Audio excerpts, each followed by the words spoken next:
to your own feeling and own thoughts. They offer many ways in which to dissociate from them. Saying, this is my feeling, it is not me. This is my thought, it is not me.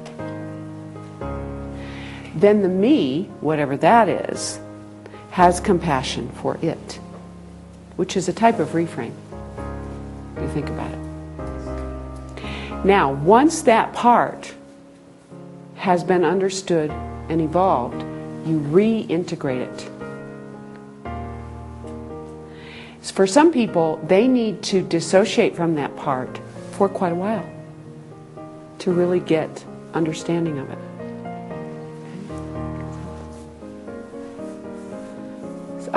That was a good question, thank you.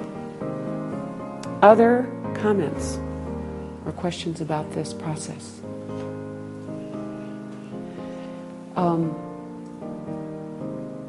Ken was talking the day before yesterday, I think, or yesterday, about how he knows when he's incongruent, and there's a clutching here, and he actually did this. So that's a part of himself that's trying to hold down a different part. So if you can take them both and look at them, you can start to get some agreement. But you can also bet there's more than those two parts involved in this dynamic. So we will find many ways to do that. We also have a concept of something bigger than us.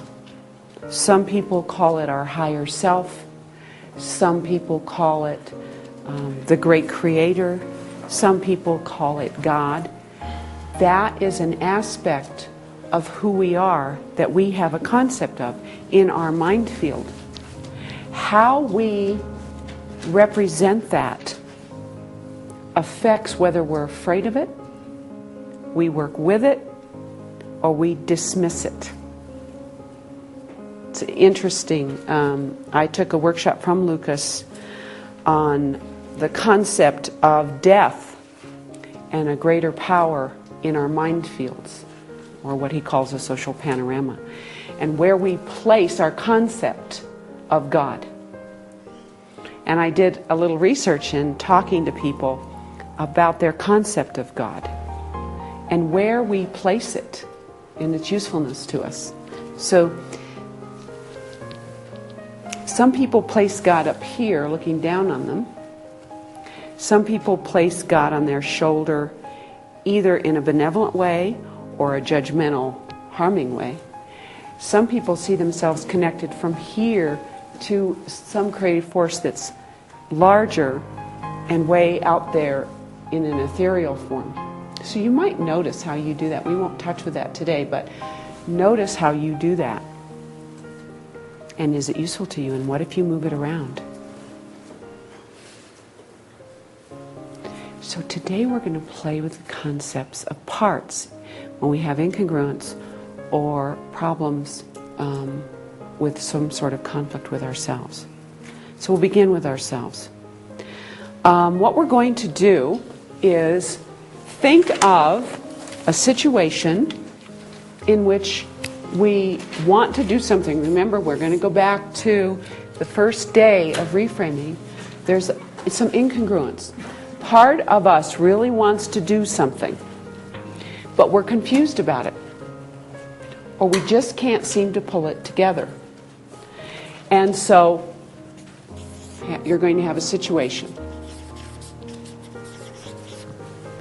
Then you're going to assume something, which is probably pretty accurate, that there is more than one part involved. There's the part that wants this to be changed, and there are parts that don't, for many reasons. So A is going to be focusing on this. B is going to help A elicit each aspect of this situation. So there's the part of you that wants this change or wants this goal. Tell me all about it. And as they do, you're going to elicit their outcome, and you're going to elicit the positive intention of having this outcome, of this part that wants it. So it's not just the outcome, it's the part that wants the outcome. Is that clear? And then it's positive intention. Now often when you're doing this, you will notice changes in language or changes in body posture that let you know there's something else going on. So just pay attention. Then you elicit parts that are opposing this. Now, what often happens is you don't just have one part. You'll have opposing parts for different reasons, different thoughts about it. You might even have several parts that want the outcome. You will also have parts that don't care. They're waiting for the solution, and then they'll follow. Or they'll stay out of the way. It's not their domain. They don't care. So you can look for and elicit those as well. Now, by elicit, I mean help the person formulate or fill out their concept of this in visual, auditory, and kinesthetic terms, and spatially. What does that part look like? What does it sound like? What does it feel like when you know it's there? Where is it in space? Is it inside of you or outside of you? If it is inside of you, in what part of your body? If it's outside of you, where? Is it in front of you, above you, behind you, to your left, to your right, below you? All of those aspects. Because who we are goes beyond this skin. We have a mind field. And we place parts there. So that's your job. Then you're going to ask them to sit down in a conference, or what Jeannie Laborde in her book calls a parts party. So you're going to have a conference or a party with these parts.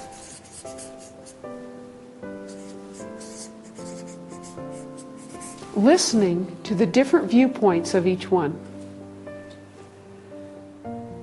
Okay? At the end of this, you thank each one, and you've got all their positive intentions there on the table. All right? You ask a part, if it hasn't shown up yet, that is a mediator or facilitator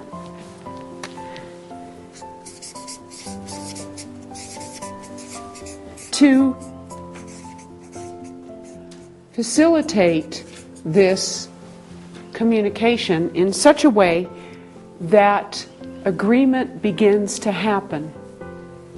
Now, it might be that it happens outside of conscious awareness. It might be that it happens outside of this time frame. You get agreement from all the parts in the mediator about how and when this agreement will come. Listen, do you need more information? Sometimes I'll notice that I'm having problems making a decision about something. I'll get my parts together and notice, I don't have an important piece of information that I need. I need to call a friend and find out something. I need to do some research on the web and find out something. They'll tell me, you don't have enough information. So I go, okay, you guys continue talking to each other. I'll take a week or a couple of days and find the information. I'll get back to you. The wonderful thing about this is once you establish communication with all the different aspects to your personality, it's easier and easier to make use of them and to be in touch with them. So that's what we're going to do. You, again, will use your sensory acuity, noticing as a person talks about this situation, they will use their words and their body and their eyes to tell you about a part. You will use your rapport to establish connection with that part of them. You might match their body posture, etc., when you're talking to that part. Welcome the part always, assuming, here's the presuppositions, assuming positive intention, and then ask the part, what are you trying to do for the person? And I always like to ask too, what age are you? What emotional age?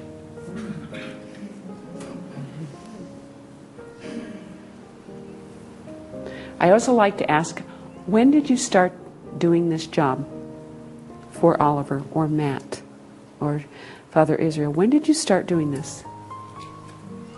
That will often tell you an emotional age as well. So you communicate with the part. I put my parts in a circle or at a round conference table so they can all see each other.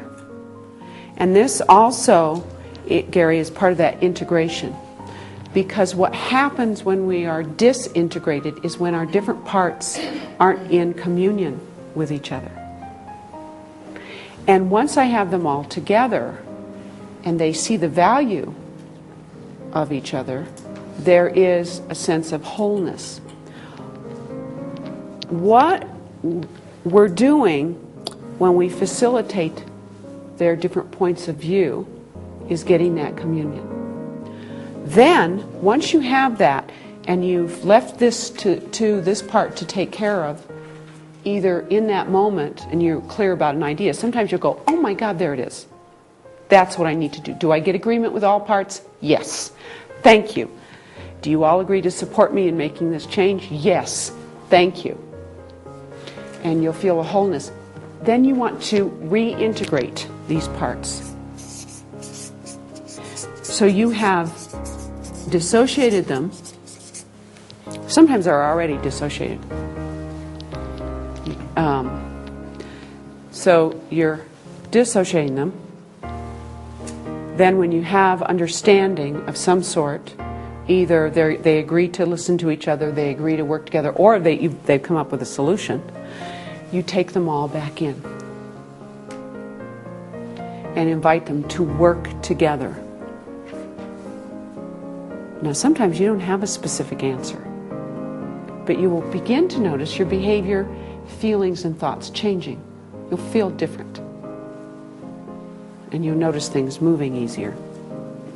Okay?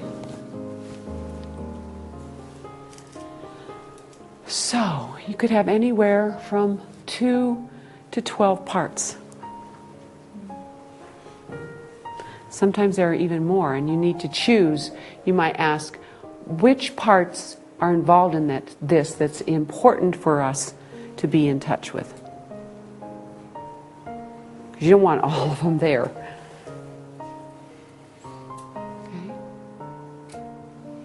So you're talking about like the younger parts, like the part you're talking about, the temper tantrum part, the younger. If you list these and say there's, what is the purpose really of asking the emotional age? Is it possible that those parts aren't taken as seriously then? Because like if there's a mediation, there's usually not a 6-year-old child at a conference. If there's a part of you that is stuck at a certain emotional age, you don't want it in charge. If you got in an airplane to leave here, and you looked in the cockpit, and there was a 5-year-old... Not feel good. No, I'd get off the plane. So what you do with that, if you had a child that was working very hard to be in charge of something, and you were to understand his positive intention, perhaps get you attention, when you know that it's very young, you know it's not appropriate for that part at that age to do that. And so in establishing rapport, you might say, I'll bet you're very tired. Because imagine being a 6-year-old